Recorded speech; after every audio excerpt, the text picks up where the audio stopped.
Welcome back to Workshop Wednesdays, everybody. We are back with another episode of working on the trailer, the pop-up camper. Um, yeah, and we're done. No, not really. This is a different camper, a different pop-up camper that we're going to work on. We may actually abandon old Krusty over there. Jason said I should name it, so I think Old Krusty just works. We may abandon that one. We may still put the top on. I'm not sure. But this is the new one. We'll do a little bit of a tour inside. So I popped it up last night so that we can get a good look at it. My buddy Al got it the other day. We had to get rid of a couple wasps nest and a big nest of ants. Other than that, it's not bad. It's got a bit of cosmetic stuff down here. All the canvas looks pretty good except for one spot. You know, I come over here. I mean, it's still functional. It just it isn't pretty because somebody did some questionable patch jobs there. But other than that, the canvas is actually really good. It's in really good condition. The biggest problem we have is these corners, and we'll get a better look at those once I put it back down. But just like every pop-up camper I've seen so far, they got this little bracket inside here. It's maybe about that big, and it's supposed to hold this together. The problem is on one side there's wood, the other side there's just foam. Sometimes there's a really thin sheet of aluminum for it to go through, but in most cases the wood rots out on one side, and on the other side it just disconnects from the foam. All those corners need fixed. This one isn't that bad. The worst one is the one all the way on the other side, which we might have to do a little bit more work on it, but even this one, not that bad. And if you see, the brakes are a lot lower. So even if I were to use this today, as the rain comes down, it will, if it comes in, it's really only going to come in here. It might ruin the wood a little bit more in there, but it's not going to come inside the camper, which is really cool because there's not a lot of damage inside. Well, not as much as Old Krusty over there. But yeah, this is it. I put the door up the other day, yesterday. And it works pretty good. One thing I didn't know is, I don't know if this is common, but there's no lock on the outside of this door. I mean, I guess if somebody wants to get in, they can easily just get in, but I would think there would still be a lock of some kind.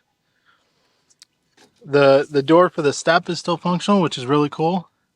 In fact, now that I notice it, I think I can actually put that up while the door is closed. I might be able to. And that would lock it in place. That makes a lot more sense now that I think about it. Yeah, and we'll go inside and check it out inside. All right, so this is the inside of it. It actually isn't that bad. It's not terrible condition for as old as it is. I mean, this wood stuff isn't really meant to last very long. And you can see some damage down on the sides there. This is pretty much open because they tore out the fridge and heater that was here. Underneath me there used to be a water tank. That's all ripped out, so it's all just storage down there, which I actually kind of like because of the way I'm going to set it up.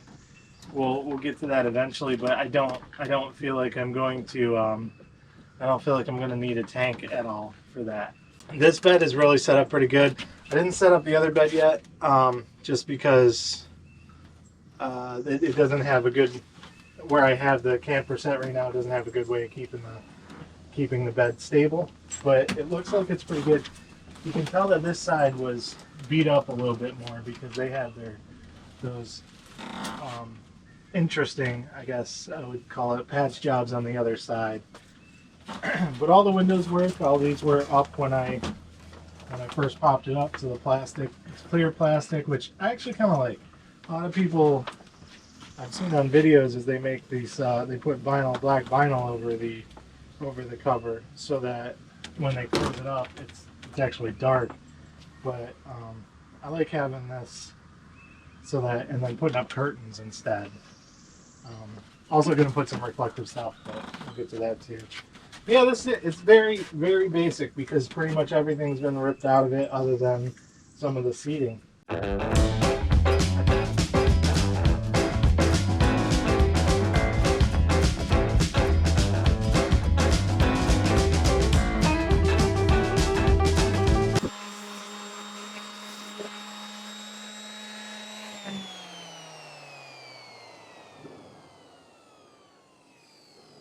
Don't be stupid like me. Wear a mask.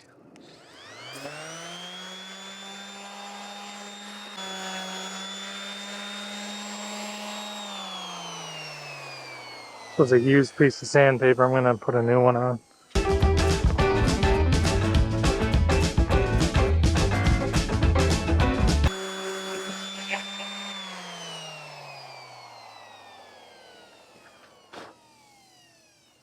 Oh, man, I think that's really as good as she's gonna get. Yeah, I'm not sure how well this is gonna work.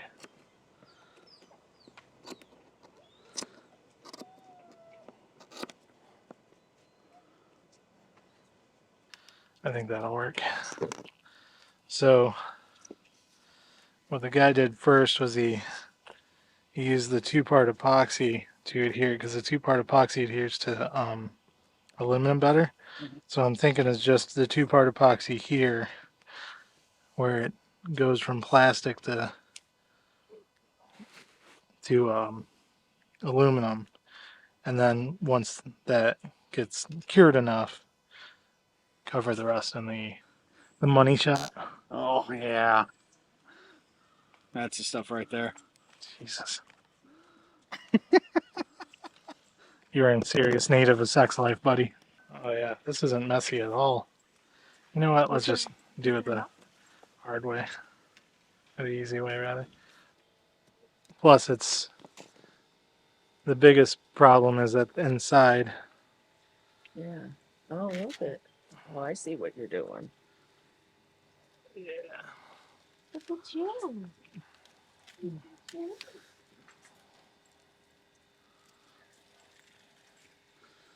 You know, with the gloves like this is only going to last so much longer before my gloves are no longer functional. You're so adorable. Give me a boss. Shake. That's a good boy. Sit down. Sit down. Shake. Shake. Lay. I didn't say lay down. Okay. So in theory, the two-part epoxy is supposed to bond to the aluminum, and then when I put the fiberglass over it, it'll bond to that. I can't pet you, buddy.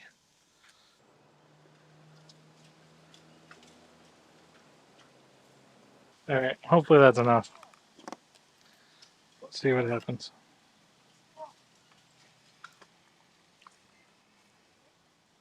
Hopefully it's enough to do the whole thing, too. It'll be enough.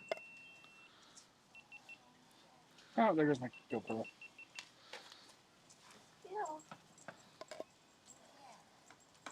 There he is.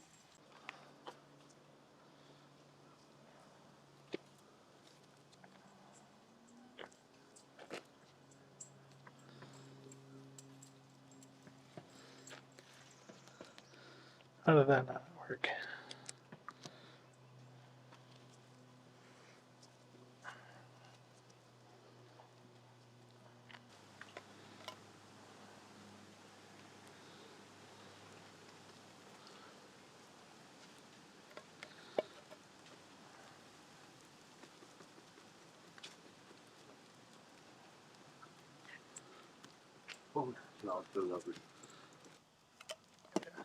So the idea I'm thinking is I'll put some filler back in behind that. Yeah. All right, well, I think that's it for today. So Just gonna clean up. 2 times the people wear their hair